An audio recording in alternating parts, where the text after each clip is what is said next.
آگے ہم لوگ اس وقت سورۃ الشورى پڑھ رہے ہیں، آیت نمبر 70 ہے اور پارہ نمبر 19 ہے۔ اور انہیں ابراہیم علیہ السلام کا قصہ سناؤ جب کہ اس نے اپنے باپ اپنی قوم سے پوچھا تھا کہ یہ کیا چیزیں ہیں جن کو تم پوجتے ہو؟ انہوں نے جواب دیا کچھ بت ہیں جن کو ہم پوجا کرتے ہیں اور انہی کی سیوا میں ہم لگے رہتے ہیں۔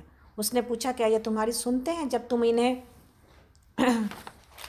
پکارتے ہو، یا یہ تمہیں کچھ نفع یا نقصان پہنچاتے ہیں؟ انہوں نے جواب دیا نہیں، بلکہ ہم اپنے باپ دادا کو ایسا ہی کرتے ہوئے پایا ہے۔ اس پر ابراہیم علیہ السلام نے کہا کبھی تم نے آنکھیں کھول کر ان چیزوں کو دیکھا بھی جن کی بندگی تم اور تمہارے پچھلے باپ دادا بجا لاتے رہے؟ میرے تو یہ سب دشمن ہیں بجز ایک رب العالمین کے، جس نے مجھے پیدا کیا، پھر وہی میری رہنمائی فرماتا ہے، جو مجھے کھلاتا اور پلاتا ہے، اور جب بیمار ہو جاتا ہوں تو وہی مجھے شفا دیتا ہے، جو مجھے موت دے گا اور پھر دوبارہ مجھ کو زندگی بخشے گا، اور جس سے میں امید رکھتا ہوں کہ روز جزا میں وہ میری خطا معاف فرما دے گا۔ اس کے بعد ابراہیم علیہ السلام نے دعا کی کہ اے میرے رب، مجھے حکم عطا کر اور مجھ کو صالحوں کے ساتھ ملا، اور بعد کے آنے والوں میں مجھ کو سچی ناموری عطا کر، اور مجھے جنت نعیم کے وارثوں میں شامل فرما، اور میرے باپ کو معاف کر دے کہ بے شک وہ گمراہ لوگوں میں سے ہے، اور مجھے اس دن رسوا نہ کر جبکہ سب لوگ زندہ کر کے اٹھائے جائیں گے،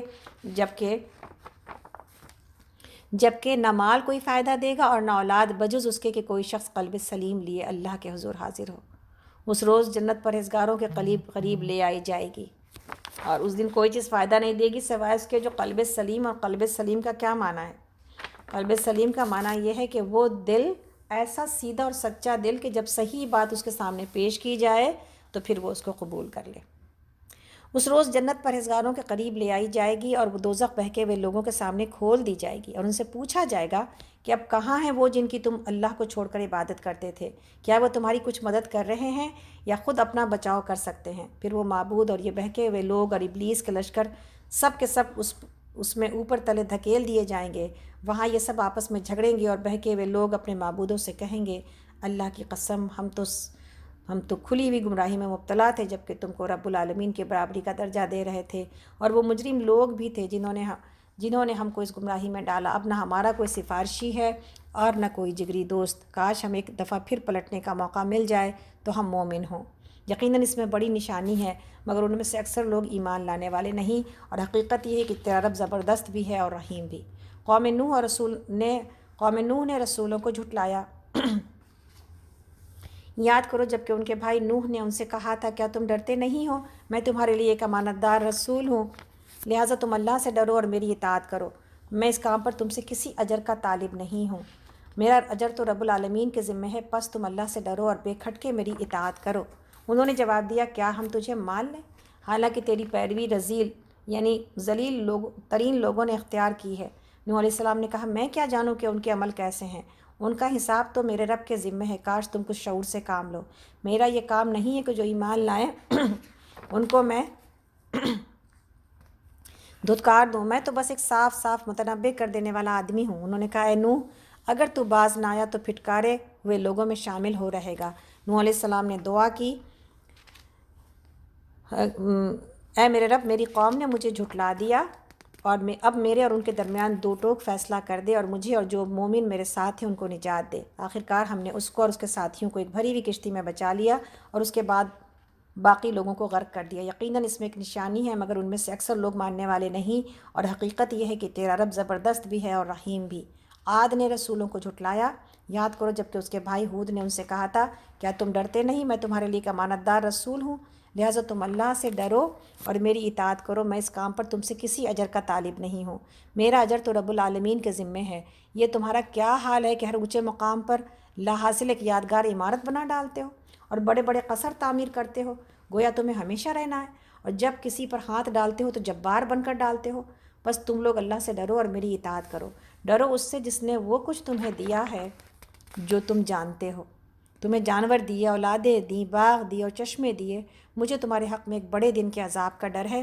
انہوں نے جواب دیا تو نصیحت کر یا نہ کر ہمارے لیے سب یکساں ہیں، یہ باتیں تو یوں ہی ہوتی چلی آئی ہیں اور ہم عذاب میں مبتلا ہونے والے نہیں ہیں۔ آخرکار انہوں نے جھٹلا دیا اور ہم نے ان کو ہلاک کر دیا۔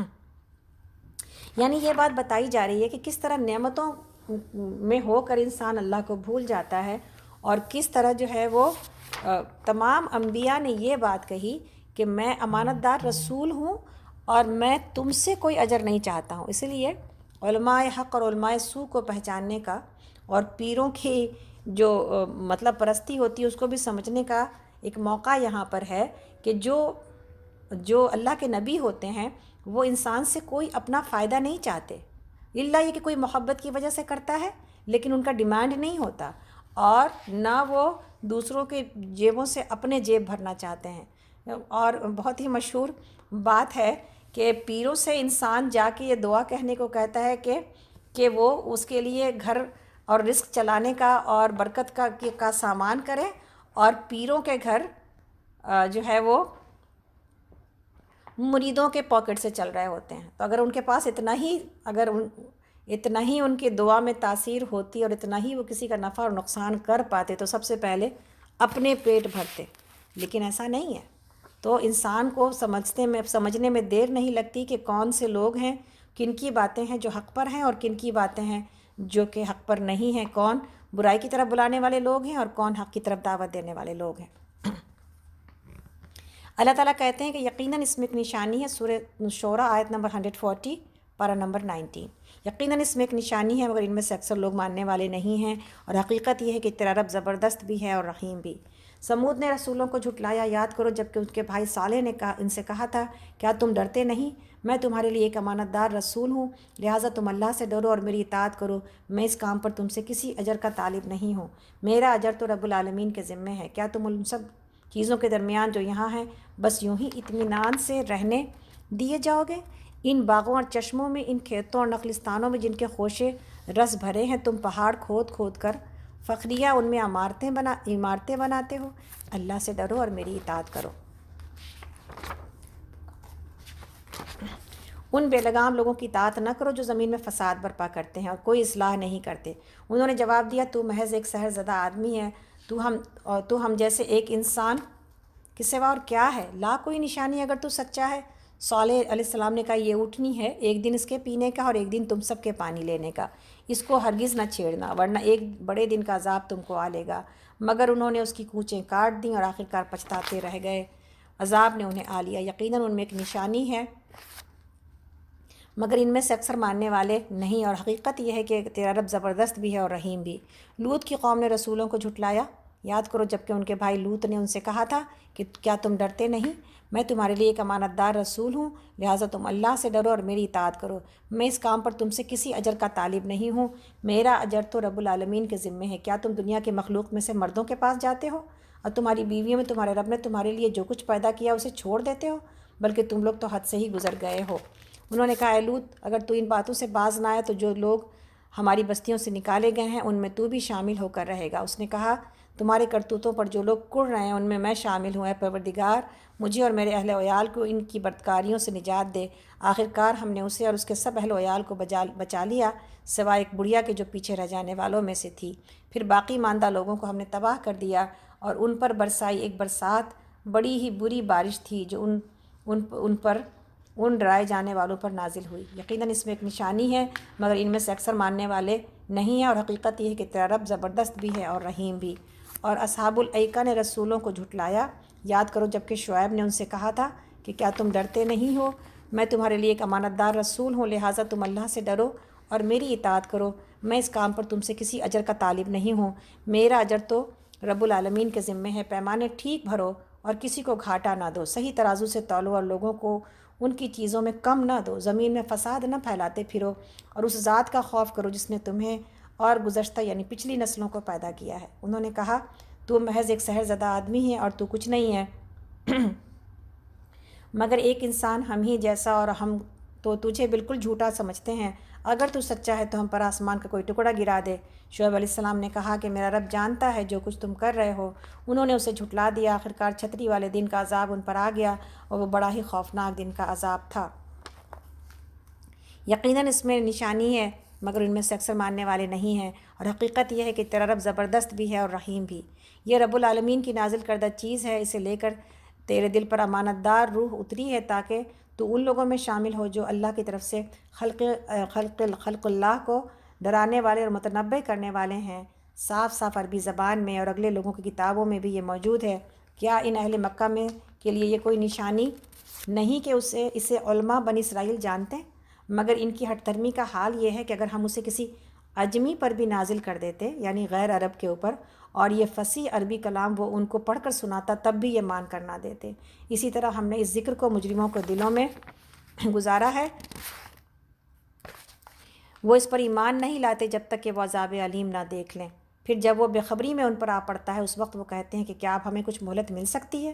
تو کیا یہ لوگ ہمارے عذاب کے لیے جلدی مچا رہے ہیں؟ تم نے کچھ غور کیا؟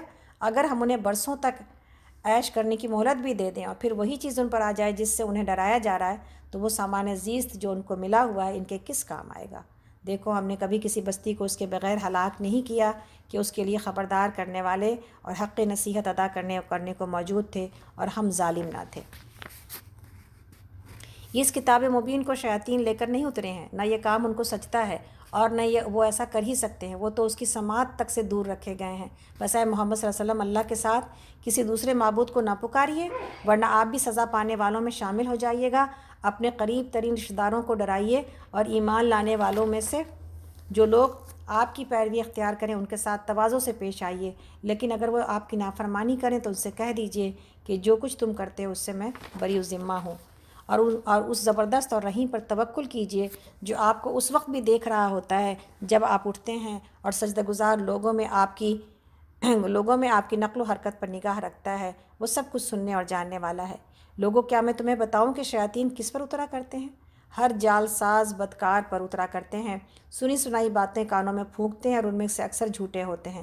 رہے شعراء، اب شاعروں کی بات آ رہی ہے، رہے شعراء تو ان کے پیچھے بہکے ہوئے لوگ چلا کرتے ہیں۔ کیا تم دیکھتے نہیں ہو کہ وہ ہر وادی میں بھٹکتے ہیں اور ایسی باتیں کہتے ہیں جو کرتے نہیں ہیں، سوائے ان لوگوں کے جو ایمان لائے اور جنہوں نے نیک عمل کیا اور اللہ کو کثرت سے یاد کیا، اور جب ان پر ظلم کیا گیا تو صرف بدلہ لے لیا، اور ظلم کرنے والوں کو عنقریب معلوم ہو جائے گا کہ وہ کس انجام سے دوچار ہوتے ہیں۔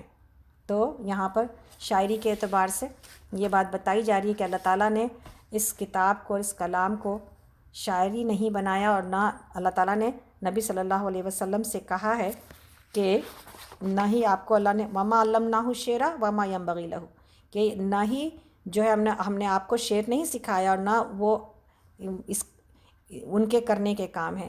یعنی شاعروں کے بارے میں یہ بات ہے کہ جو باتیں وہ کہتے ہیں وہ کرتے نہیں ہیں، جبکہ نبی صلی اللہ علیہ وسلم کی طرز زندگی ایسی تھی کہ ہر کسی نے اپنی آنکھوں سے کیا دیکھا کہ آپ جو کہتے ہیں وہی کرتے ہیں اور جو کرتے ہیں وہی کہتے ہیں۔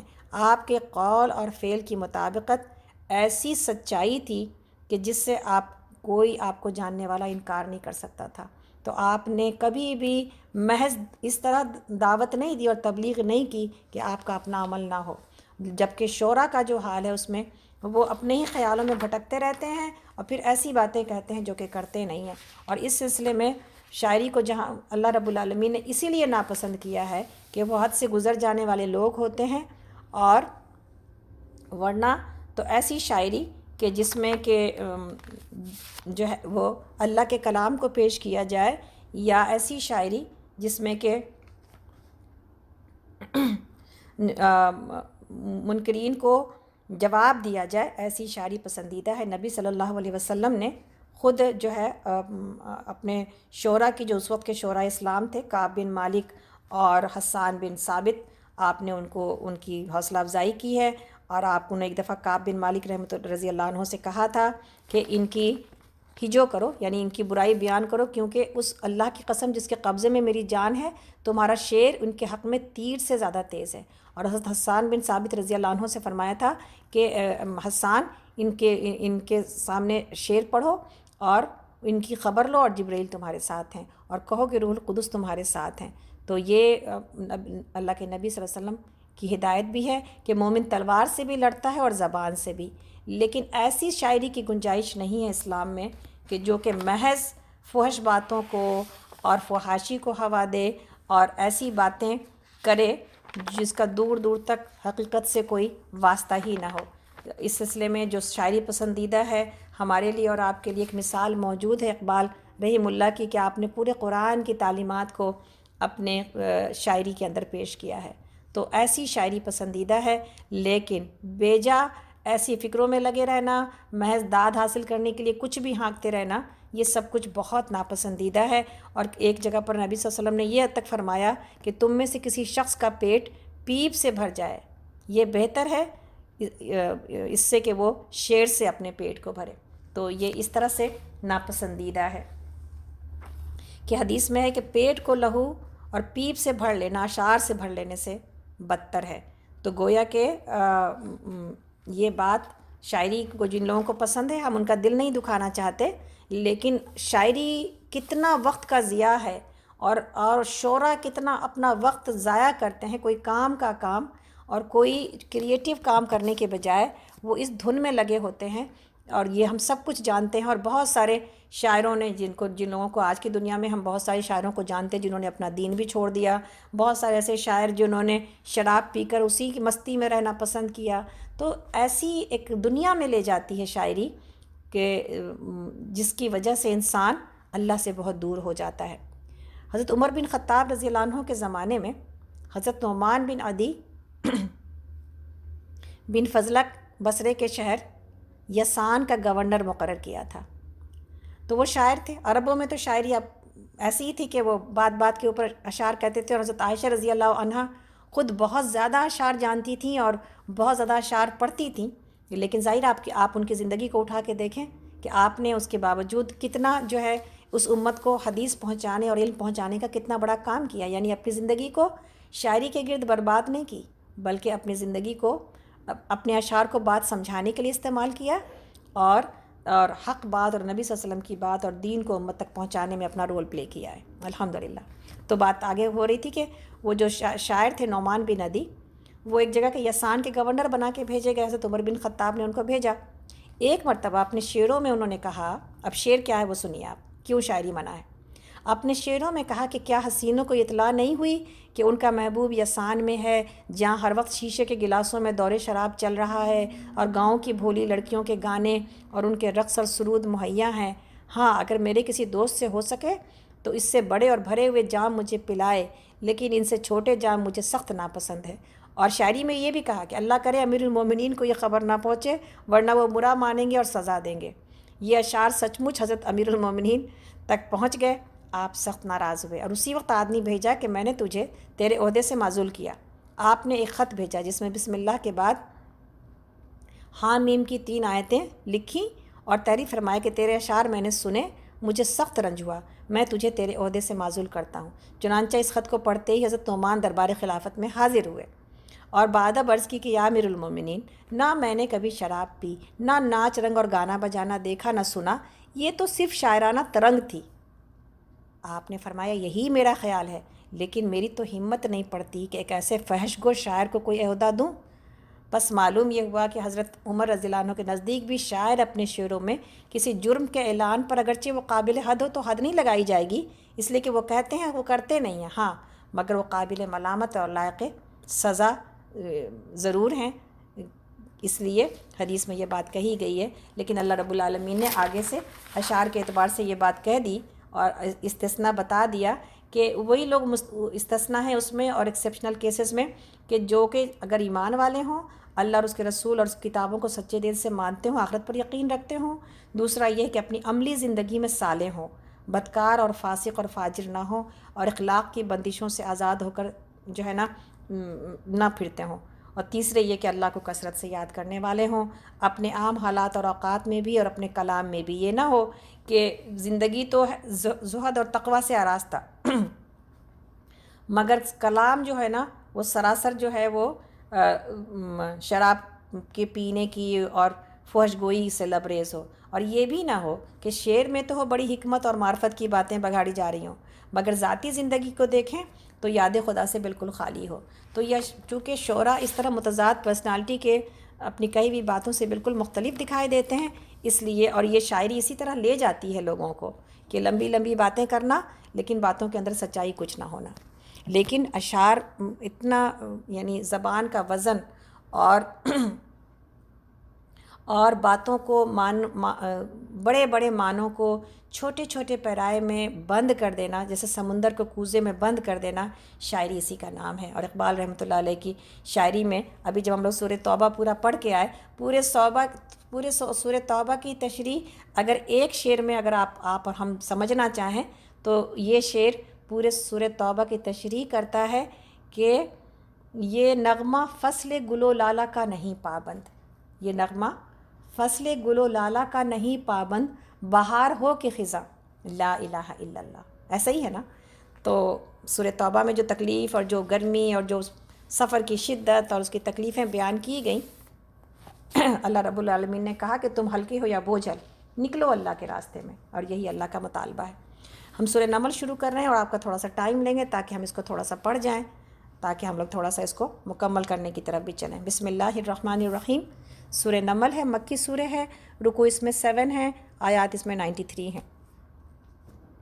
طاسین، یہ آیات ہیں قرآن اور کتاب مبین کی، ہدایت اور بشارت ان ایمان لانے والوں کے لیے جو نماز قائم کرتے ہیں، زکوٰۃ دیتے ہیں، اور پھر وہ ایسے لوگ ہیں جو آخرت پر پورا یقین رکھتے ہیں۔ حقیقت یہ ہے کہ جو لوگ آخرت کو نہیں مانتے، ان کے لیے ہم نے ان کے لیے کرتوتوں کو خوشنما بنا دیا ہے، اس لیے وہ بھٹکتے پھرتے ہیں۔ یہ وہ لوگ ہیں جن کے لیے بری سزا ہے، اور آخرت میں یہی سب سے زیادہ خسارے میں رہنے والے ہیں۔ اور اے محمد صلی اللہ علیہ وسلم، بلا شبہ آپ پر قرآن ایک حکیم اور علیم ہستی کی طرف سے، آپ یہ قرآن ایک حکیم اور علیم ہستی کی طرف سے پا رہے ہیں۔ سورہ نمل ہم نے معنی نہیں بتایا آپ کو، مگر ہمیں امید ہے اکثر لوگ جانتے ہیں، نمل کے معنی چونٹی ہے، اور اس میں چونکہ اس کا واقعہ آیا ہے اس لیے اس کا نام رکھا گیا ہے۔ آگے اللہ تعالیٰ فرماتے ہیں، آیت نمبر 7 ہے سورہ نمل کی، پارہ نمبر 19 ہے۔ انہیں اس وقت کا قصہ سناؤ جب موسیٰ علیہ السلام نے اپنے گھر والوں سے کہا کہ مجھے ایک آگ سی نظر آئی ہے، میں ابھی یا تو وہاں سے کوئی خبر لے کر آتا ہوں یا کوئی انگارہ چن لاتا ہوں تاکہ تم لوگ گرم ہو سکو۔ تو وہاں جو پہنچا تو ندا آئی کہ مبارک ہے وہ جو اس آگ میں ہے اور جو اس کے ماحول میں ہے، پاک ہے وہ اللہ جسے سب جہان والوں کا پروردگار۔ اے موسیٰ، یہ میں ہوں اللہ زبردست اور دانا، اور پھینک تو ذرا اپنی لاٹھی۔ جو ہی کہ موسیٰ علیہ السلام نے دیکھا لاٹھی سانپ کی طرح بل کھا رہی ہے تو پیٹھ پھیر کر بھاگے اور پیچھے مڑ کر بھی نہ دیکھا۔ تو اللہ تعالیٰ نے آواز دی کہ اے موسیٰ، ڈرو نہیں، میرے حضور رسول ڈرا نہیں کرتے، الا یہ کہ کسی نے قصور کیا ہو، پھر اگر برائی کے بعد اس نے بھلائی سے اپنے فعل کو بدل لیا تو میں معاف کرنے والا مہربان ہوں۔ اور ذرا اپنا ہاتھ اپنے گریبان میں تو ڈالو، چمکتا ہوا نکلے گا بغیر کسی تکلیف کے۔ یہ 2 نشانیاں ان 9 نشانیوں میں سے ہیں جو فرعون اور اس کی قوم کی طرف لے جانے کے لیے وہ بڑے بدکردار لوگ ہیں۔ مگر جب ہماری کھلی کھلی نشانیاں ان لوگوں کے سامنے آئیں تو انہوں نے کہا کہ یہ تو کھلا جادو ہے۔ انہوں نے سراسر ظلم اور غرور کی راہ سے ان نشانیوں کا انکار کیا، حالانکہ دل ان کے قائل ہو چکے تھے۔ اب دیکھ لو کہ ان مفسدوں کا انجام کیسا ہوا۔ اور دوسری طرف ہم نے داؤد اور سلیمان علیہ السلام کو علم عطا کیا، اور انہوں نے کہا کہ شکر ہے اس اللہ کا جس نے ہم کو اپنے بہت سے مومن بندوں پر فضیلت عطا کی، اور داؤد کا وارث سلیمان ہوئے۔ اور انہوں نے کہا کہ لوگوں، ہمیں پرندوں کی بولیاں سکھائی گئی ہیں اور ہمیں ہر طرح کی چیزیں دی گئی ہیں، بے شک یہ اللہ کا نمایاں فضل ہے۔ اور سلیمان کے لیے جن اور انسانوں اور پرندوں کے لشکر جمع کیے گئے تھے اور وہ پورے ضبط میں رکھے جاتے تھے۔ ایک مرتبہ وہ ان کے ساتھ کوچ کر رہا تھا، یہاں تک کہ جب یہ سب چونٹیوں کی وادی میں پہنچے تو ایک چونٹی نے کہا کہ اے چونٹیوں، اپنے بلوں میں گھس جاؤ، کہیں ایسا نہ ہو کہ سلیمان اور اس کے لشکر تمہیں کچل ڈالیں اور انہیں خبر بھی نہ ہو۔ تو چونٹیوں کی آواز چونکہ وہ سمجھتے تھے اور ان کی بولی جانتے تھے، یہ آواز اور یہ بات سلیمان علیہ السلام نے سن لی۔ تو سلیمان علیہ السلام اس کی بات سن کر مسکراتے ہوئے ہنس پڑے اور بولے، اے میرے رب، مجھے قابو میں رکھ کے میں تیری اس احسان کا شکر ادا کرتا رہوں جو تو نے مجھ پر اور میرے والدین پر کیا ہے، اور ایسا عمل صالح کروں جو تجھے پسند آئے، اور اپنی رحمت سے مجھ کو اپنے صالح بندوں میں داخل کر۔ یہ بڑی خوبصورت دعا ہے، رب اوزینی ان اشکر نعمتک التی انعمت علی وعلی والدی ان اعمل صالحا ترضاہ وادخلنی برحمتک فی عبادتک الصالحین۔ آیت نمبر 19 ہے سورہ نمل کی۔ تو آگے اللہ تعالیٰ فرماتے ہیں کہ ایک اور موقع پر سلیمان علیہ السلام نے پرندوں کا جائزہ لیا اور کہا کہ کیا بات ہے کہ میں فلاں ہدہد کو نہیں دیکھ رہا ہوں، کیا وہ کہیں غائب ہو گیا ہے؟ میں اسے سخت سزا دوں گا یا ذبح کر دوں گا، ورنہ اسے میرے سامنے معقول وجہ پیش کرنی ہوگی۔ کچھ زیادہ دیر نہ گزری تھی کہ اس نے آ کر کہا کہ میں نے وہ معلومات حاصل کی ہیں جو آپ کے علم میں نہیں ہے، میں سبا کے متعلق یقینی اطلاع لے کر آیا ہوں۔ میں نے وہاں ایک عورت دیکھی ہے جو اس قوم کی حکمراں ہے، اس کو ہر طرح کا سر و سامان بخشا گیا ہے اور اس کا تخت بڑا عظیم الشان ہے۔ میں نے دیکھا کہ وہ اور اس کی قوم اللہ کے بجائے سورج کے آگے سجدہ کرتی ہے۔ شیطان نے ان کے اعمال ان کے لیے خوشنما بنا دیے اور انہیں شاہراہ سے روک دیا، اس وجہ سے وہ سیدھا راستہ نہیں پاتے کہ اس اللہ کو سجدہ کریں جو آسمانوں اور زمین کی پوشیدہ چیزیں بھی نکالتا ہے اور وہ سب کچھ جانتا ہے جسے تم لوگ چھپاتے اور ظاہر کرتے ہو، اللہ کے جس کے سوا کوئی مستحق عبادت نہیں، جو عرش عظیم کا مالک ہے۔ یہاں پر سجدہ ہے، انشاءاللہ تعالی ہم لوگ سجدہ کر کے واپس آتے ہیں۔ جزاکم اللہ خیرا کثیرا۔ تو آگے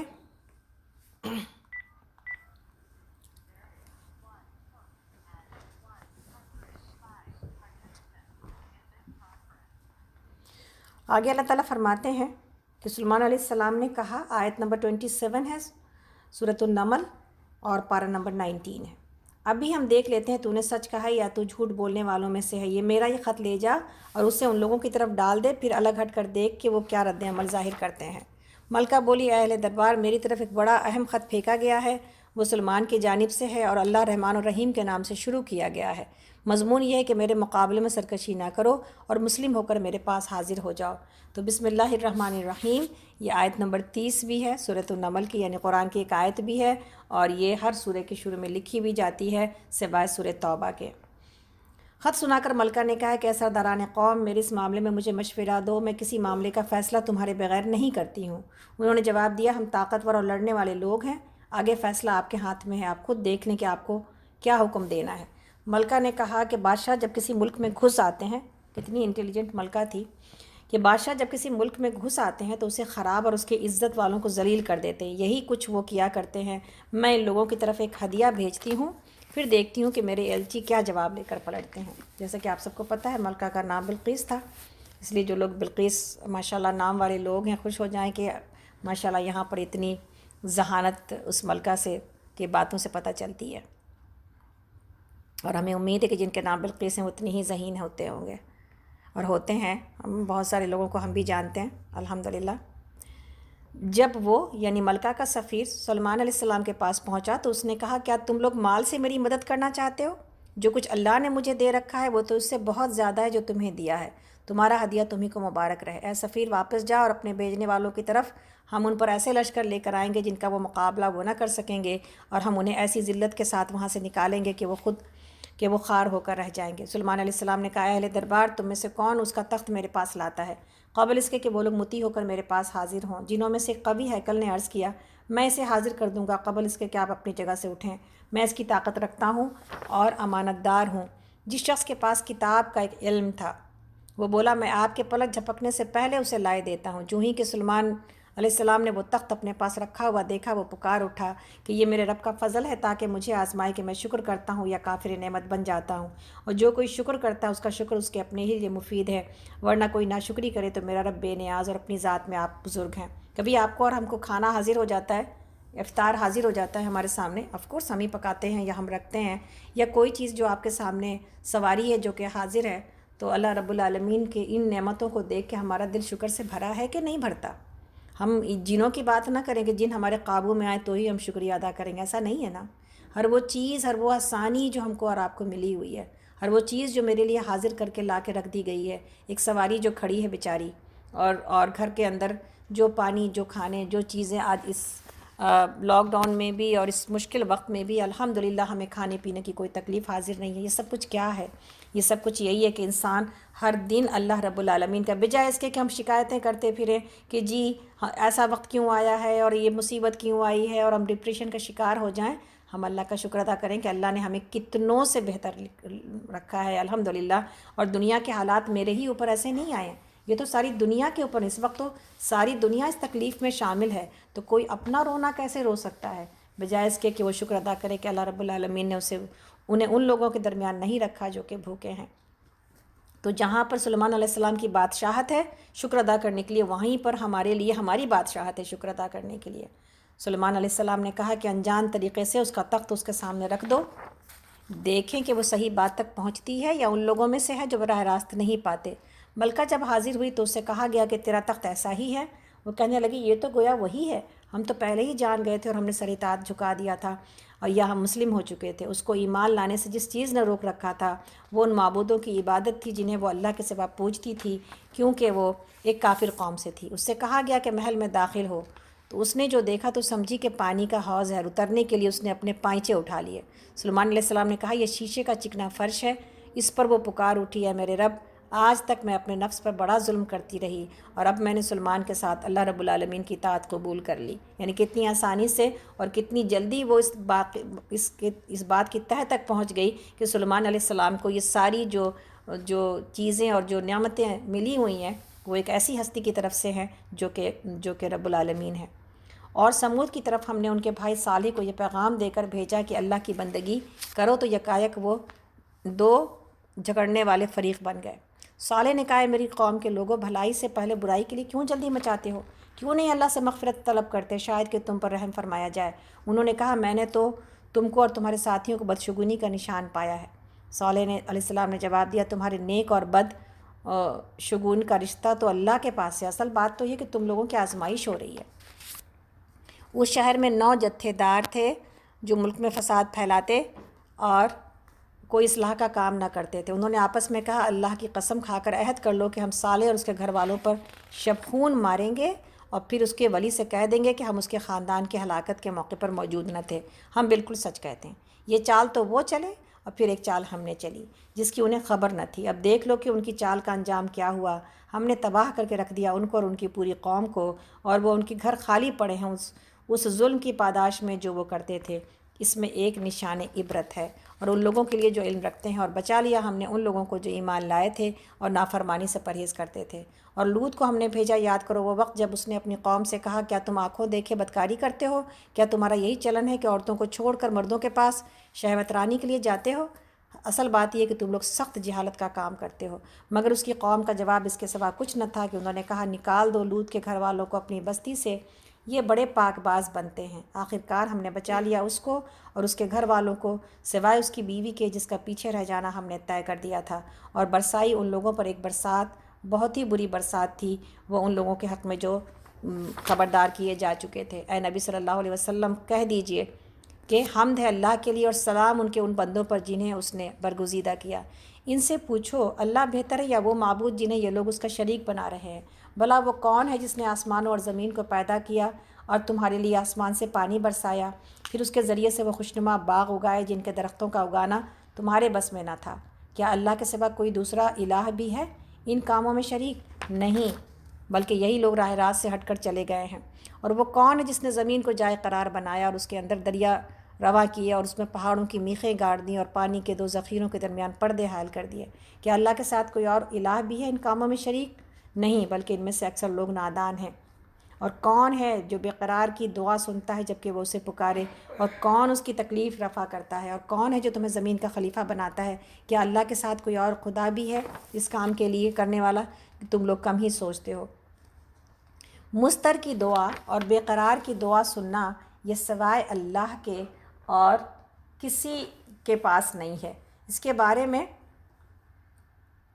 حدیث میں ہے کہ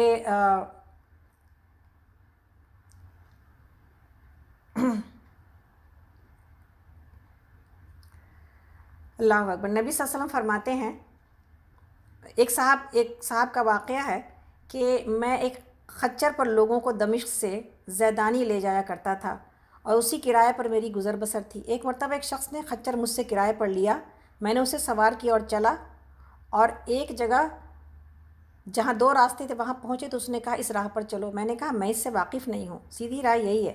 اس نے کہا نہیں، میں پوری طرح واقف ہوں، یہ بہت نزدیک کا راستہ ہے۔ میں اس کے کہنے پر اسی راہ پر چلا۔ تھوڑی دیر کے بعد میں نے دیکھا کہ ایک لق و دق بیابان میں ہم پہنچ گئے جہاں کوئی راستہ نظر نہیں آتا، نہایت خطرناک جنگل ہے، ہر طرف لاشیں پڑی ہوئی ہیں۔ میں سہم گیا۔ وہ مجھ سے کہنے لگا ذرا لگام تھام لو، مجھے یہاں اترنا ہے۔ میں نے لگام تھام لی۔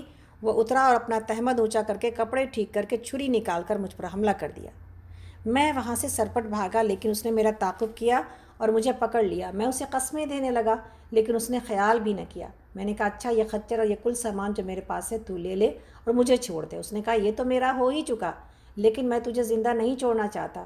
میں نے اسے اللہ کا خوف دلایا، آخرت کے عذابوں کا ذکر کیا، لیکن اس چیز نے بھی اس پر کوئی اثر نہ کیا اور وہ میرے قتل پر تلا رہا۔ اب میں مایوس ہو گیا اور مرنے کے لیے تیار ہو گیا اور اس سے بمنت التجا کی کہ تم مجھے 2 رکعت نماز ادا کر لینے دو۔ اس نے کہا اچھا جلدی پڑھ لے۔ میں نے نماز شروع کی، لیکن اللہ کی قسم میری زبان سے قرآن کا ایک حرف نہیں نکلتا تھا۔ یوں ہی ہاتھ باندھے دہشت زدہ کھڑا ہوا تھا اور وہ جلدی مچا رہا تھا۔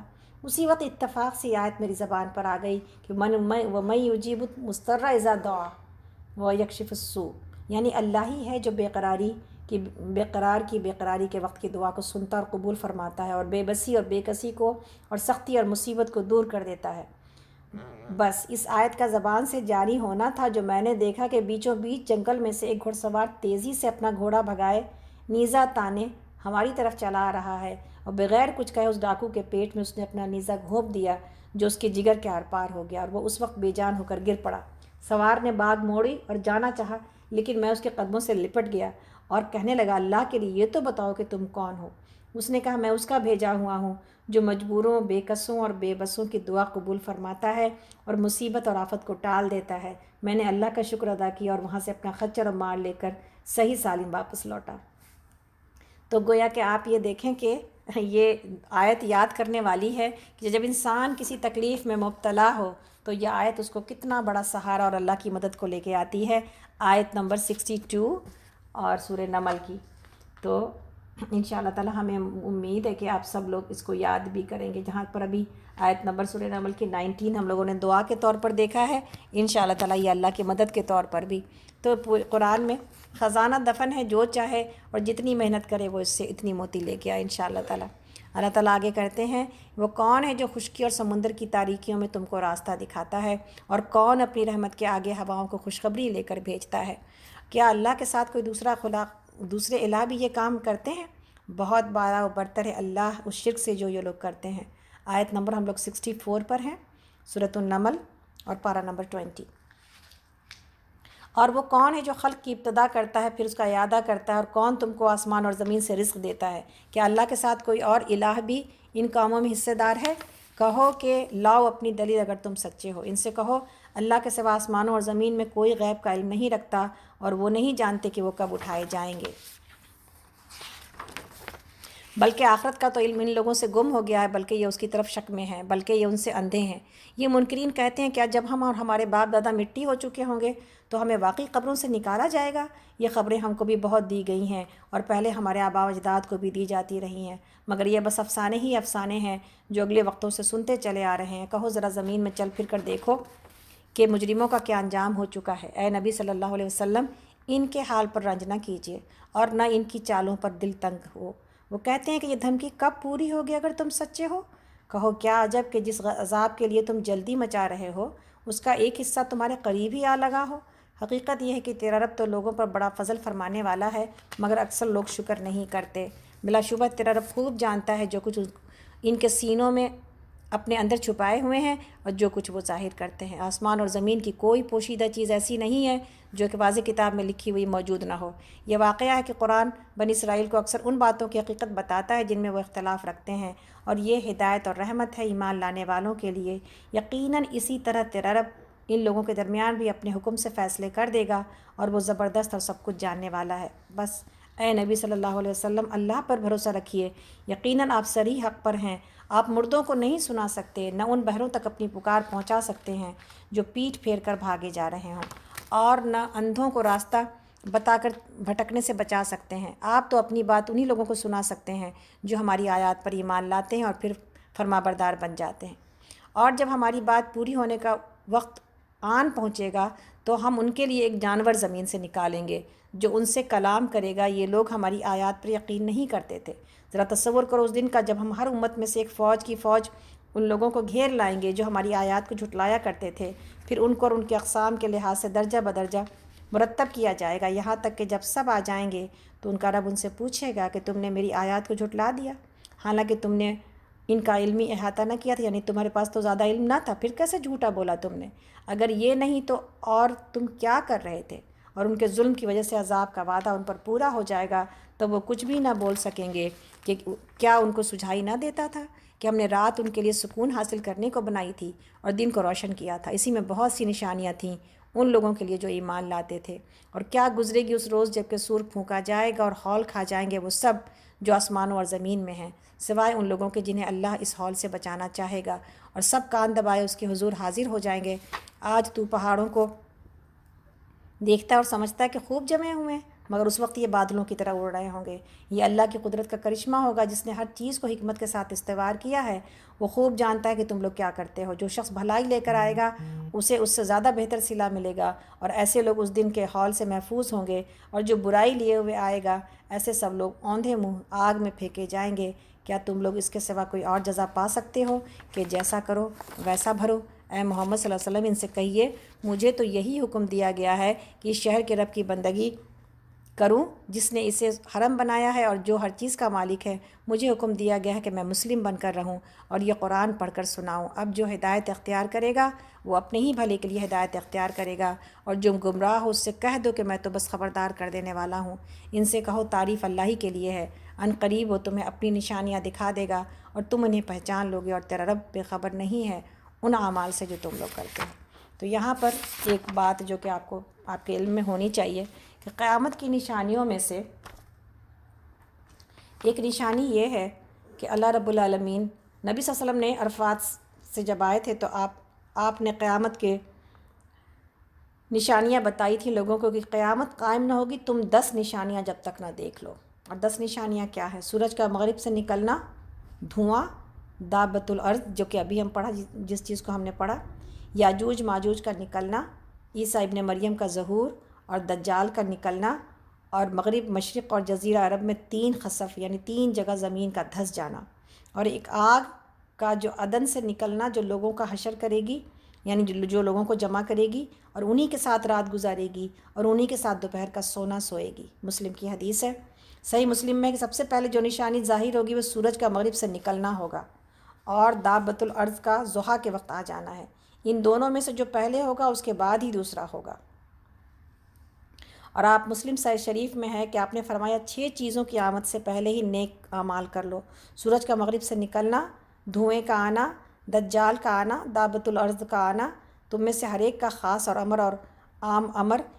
تو یہ جو ہے نا، جو دابۃ الارض ہے اس کے بارے میں ہے کہ ابن عباس فرماتے ہیں کہ اس کے 4 پیر ہوں گے اور صفا کے گڑھے میں سے نکلے گا، اور اس قدر تیزی سے باہر نکلے گا جیسے کوئی بہت ہی تیز رفتار گھوڑا ہو، لیکن اس کے باوجود 3 دن میں اس کے جسم کا تیسرا حصہ بھی نہ نکلا ہوگا۔ اللہ اکبر!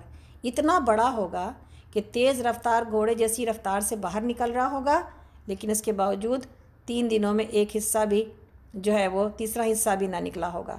حضرت عبداللہ بن عمر سے جب اس کی بابت سوال ہوا تو آپ نے فرمایا کہ جیاد میں ایک چٹان ہے، اس کے نیچے سے نکلے گا، اگر میں وہاں ہوتا تو میں تمہیں وہ چٹان دکھا دیتا۔ یہ سیدھا مشرق کی طرف جائے گا اور اس شور سے چلائے گا کہ ہر طرف اس کی آواز پہنچ جائے گی، پھر شام کی طرف جائے گا یعنی سیریا کی طرف جائے گا، پھر وہاں بھی چیخ لگا کر پھر یمن کی طرف متوجہ ہوگا، یہاں بھی آواز لگا کر شام کے وقت مکہ سے چل کر صبح کو اصفہان پہنچ جائے گا۔ لوگوں نے پوچھا پھر کیا ہوگا؟ فرمایا پھر مجھے معلوم نہیں۔ اور ابو ہریرہ رضی اللہ عنہ کا قول ہے کہ اس کے جسم پر سب رنگ ہوں گے، اس کے 2 سینگوں کے درمیان سوار کے لیے 1 فرسخ کی راہ ہوگی۔ ابن عباس فرماتے ہیں کہ یہ موٹے نیزے اور بھالے کی طرح کا ہوگا، اور حضرت علی فرماتے ہیں کہ اس کے بال ہوں گے، کھر ہوں گے، داڑھی ہوگی، دم نہ ہوگی۔ 3 دن میں بمشکل 1/3 باہر آئے گا، حالانکہ تیز گھوڑے کی چال چلتا ہوگا۔ تو اللہ اکبر! ابو زبیر رضی اللہ عنہ کا قول ہے کہ اس کا سر بیل کے سر کے مشابہ ہوگا، آنکھیں خنزیر کی آنکھوں کے مشابہ ہوں گی، کان ہاتھی جیسے ہوں گے، سینگ کی جگہ اونٹ کی طرح ہوگی، اور شترمرغ جیسی گردن ہوگی، شیر جیسا سینہ ہوگا اور چیتے جیسا رنگ ہوگا، بلی جیسی کمر ہوگی اور مینڈے جیسی دم ہوگی، اونٹ جیسے پاؤں ہوں گے، اور ہر 2 جوڑ کے درمیان 12 گز کا فاصلہ ہوگا۔ اللہ اکبر! تو یہ ہے دابۃ الارض، جس کو سمجھنا بہت مشکل ہے۔ صرف جو باتیں تھوڑی تھوڑی ہمیں بتائی گئی ہیں اسی کے اوپر جو ہے اسی سے سمجھ کو حاصل کیا جا سکتا ہے۔ مختصر بات یہ ہے کہ ایک ایسی اللہ کی نشانی ہوگی جس کو دیکھ کر انسان کو اللہ یاد آ جائے، یعنی وہ اللہ جو اپنی ان دیکھی نشانی سے، یعنی اس وقت کووڈ 19 سے اپنی یاد دلا سکتا ہے انسان کو، تو پھر ایک ایسی دکھائی دینے والی نشانی اور اتنی بڑی نشانی جو کہ اتنی بڑی اور اتنی بڑی ہوگی، اس سے کسی کو اللہ کیسے نہ یاد آ جائے۔ تو یہ قیامت کی نشانیوں میں سے ہے۔ اللہ رب العالمین سے دعا ہے کہ اللہ تعالی ہم سب کو اپنی آخری وقت کے ان عذابوں سے بچائے یا اللہ، اور اللہ کرے کہ ہم اپنی زندگی میں جو نشانیاں اللہ نے ہمیں دکھائی ہیں دن رات سے اور سورج اور چاند سے اور آسمان اور زمین سے اور اپنے ذات سے اور اپنی کائنات سے وہ نشانیاں حاصل کر کے اللہ کی معرفت حاصل کر لیں اور اللہ کو پہچان جائیں اور اللہ کے آگے اطاعت اپنا سر تسلیم خم کر دیں، تاکہ پھر ہم وہاں کامیاب ہو جائیں انشاءاللہ تعالی۔ تو سورہ نور کی آیت نمبر 35 سے اپنے سینے میں اللہ کے نور کو تلاش کرتے ہیں، اس نور کو مزید بڑھانے کی کوشش کرتے ہیں، اس نور کو اپنے ایمان اور اپنی ہدایت سے ملٹیپلائی کرنے کی کوشش کرتے ہیں، جبکہ اتنا خوبصورت مہینہ میرے لیے اور آپ کے لیے اللہ رب العالمین نے دے دیا ہے۔ اسی طرح سورہ فرقان کی آخری رکوع سے اللہ کے رحمان کے بندوں کی صفات کو دیکھتے ہیں، انشاءاللہ تعالیٰ اپنی دعائیں کرتے ہیں جہنم کی آگ سے بچنے کی، اور اللہ کے آگے قیام میں اور سجدے میں راتیں گزارنے والوں کی صفات اپنے اندر بھی پیدا کرنے کی کوشش کرتے ہیں، اور اللہ کی ہر نعمتوں کا شکر ادا کرتے ہیں، اور تکلیف میں ہم اللہ ہی کو پکارنے والے بنتے ہیں انشاءاللہ تعالیٰ۔ انہی تمام نصیحتوں کے ساتھ انشاءاللہ آج کا پروگرام یہاں پر مکمل کرتے ہیں، اللہ تعالیٰ کے سے اس دعا کے ساتھ سبحان اللہ و بحمدہ سبحان اللہ العظیم، اور اس جو ہے اللہ کی پاکی کے ساتھ کہ سبحان اللہ و بحمدہ عدد خلقہ و رداء نفسہ و زینت عرشہ و مداد کلماتہ، کہ اللہ تعالیٰ ہم سب سے راضی ہو جائیں اور اللہ تعالیٰ ہم سب کے گناہوں کو معاف کر کے اللہ تعالیٰ ہمیں ہدایت کی زندگی عطا کرے۔ یا اللہ جو غفلت کا وقت اب تک ہم نے گزار دیا، اے اللہ ان تمام گناہوں کو، اے اللہ ہماری تمام گناہوں کو نیکیوں میں بدلنے کی طاقت اور قوت آپ کے پاس ہے یا اللہ، یہ رحمت آپ کے پاس ہے یا اللہ۔ یا اللہ ہم آپ سے صرف اتنا ہی نہیں مانگتے کہ ہمارے گناہوں کو یا اللہ دھو دیجئے، بلکہ ہم اتنا یا اللہ ہم یہ بھی طلب کرتے ہیں کہ ہمارے گناہوں کو نیکیوں میں بدل دیجئے یا اللہ۔ یا اللہ وہ رحمتیں جو آپ کے اپنے جن بندوں کے لیے آپ کریں گے، اے اللہ ان بندوں میں ہمارا بھی نام شامل کر دیجئے یا اللہ۔ یا اللہ ہمیں ہر تکلیف سے نجات دیجئے یا غفور الرحیم، اور ہر تکلیف کو اور ہمارے لیے اجر کا باعث اور ہمارے لیے اپنی رضا کا باعث، ہمارے گناہوں کو دھونے کا ذریعہ بنا دیجئے یا اللہ۔ یا اللہ جو ہم میں سے بیمار ہیں، خاص طور پر یا اللہ اس وقت میری امی جو بیمار ہیں یا اللہ، ان کو بہترین اپنی نعمتوں میں اپنی رحمتوں میں جگہ دیجیے یا اللہ۔ یا اللہ جو سانس باقی ہے یا اللہ اپنے کن فیکون کے ذریعے اپنی دواؤں کو شفا کے حکم کے ذریعے یا اللہ، یا اللہ بس ہم آپ کے ہر رضا پر راضی ہیں یا اللہ، ہم آپ کے ہر حکم پر سر تسلیم خم کرتے ہیں یا اللہ۔ یا اللہ لیکن یہ خواہش دل کے اندر موجود ہے کہ یا اللہ ہمارا مائکہ، ہماری ماں کا سایہ ہمارے سروں پر کچھ دیر اور باقی رہے یا اللہ۔ یا اللہ ان کے حق میں اگر یہ صحت ان کے حق میں بہتر ہے تو یہ صحت عطا کر دیجیے یا اللہ۔ یا اللہ جو ان کے حق میں یا ان کے حق میں جو بھی بہتر ہے یا اللہ وہ فیصلہ کر دیجیے اللہ۔ اللہ ہم نے یہ دعا مانگی ہے کہ اپنی امی کی ہم آخری خدمت کر سکیں یا اللہ، اپنی امی کو حوصل دے سکیں یا اللہ۔ آپ کے پاس کوئی چیز ناممکن نہیں ہے یا اللہ، سب کچھ ناممکن دکھائی دے رہا ہے لیکن آپ کے پاس کچھ بھی ناممکن نہیں ہے۔ تو اللہ ہم آپ سے طلب کرتے ہیں یا اللہ کہ اس دعا کو قبول کر لیجئے یا رب العالمین۔ اے اللہ وہ خوشی مل سکے جو خوشی کے ابھی کے وقت میں مل سکی یا اللہ۔ ہم جانتے ہیں کہ ہر بار یہ موقع ملنا مشکل کام ہے، لیکن مانگنے سے اللہ چاہت تو ہونی چاہیے نا، مانگا تو جائے نا۔ باقی جو مانگنے والی جس ذات سے مانگا جا رہا ہے اس کے خزانے میں تو کوئی کمی نہیں ہے یا اللہ۔ میری امی کو پوری طرح صحت یاب کر کے واپس کر دینا، یہ آپ کے خزانے میں کوئی کمی نہیں ہے یا اللہ۔ تمام چیزیں اگر انکار بھی کرتی ہیں کہ عمر ہے، بیماری ہے، کمزوری ہے، لیکن اے اللہ آپ ہیں اور آپ کا کن فیکون ہے انشاءاللہ تعالیٰ۔ آپ تو تنکے میں بھی جان ڈال سکتے ہیں یا اللہ۔ تو اے اللہ اس وقت جو ہماری فیملی کے اوپر، ہمارے گھر والوں کے اوپر جو تکلیف آئی ہے اللہ، سبوں کو کے لیے آسان کر دیجیے اللہ۔ میرے بھائی کو ہمت عطا کیجیے یا اللہ کہ ان تمام پریشانیوں کا سامنا کر سکے۔ 1 سال پہلے اپنے والد کو دفن کر چکا ہے اللہ، اب اس وقت ماں کی حالت ایسی ہے یا اللہ۔ یا اللہ آپس میں ہمارے بھائی بہنوں میں محبت عطا کیجیے اللہ۔ یہ ماں باپ جس رشتے کو اور جس بندھن سے سب بندھے ہوتے ہیں یا اللہ، جب وہ ٹوٹ جائے تو پھر اللہ آپ اپنی طرف سے غیب سے بھائی بہنوں کے درمیان محبت عطا کر دیجیے، تاکہ